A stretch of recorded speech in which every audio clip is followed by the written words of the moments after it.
Tenim un patrimoni super abandonat, tenim un patrimoni que no s'ha valorat, que s'ha deixat perdre, perquè al final el Joysa, per exemple, si quan se va deixar s'haguera reutilitzat per una altra cosa, a dies d'avui no tindrien cap problema, perquè almenys estiguera més o menys aprofitat.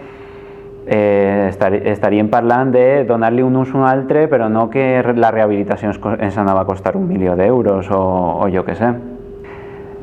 A no ser que siguem molt originals i imaginatius i trobar-hi una solució, el que és la rehabilitació del Joysa, per exemple, que jo crec que és el més,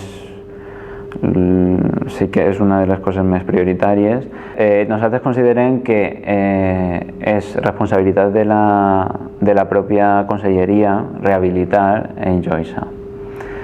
Que la conselleria tinga voluntat de rehabilitar el Joysa i ens demani ajuda o ens demani voluntat en algun sentit, doncs estem oberts, evidentment, a això estarem oberts. Però clar, en principi la responsabilitat és de la Generalitat.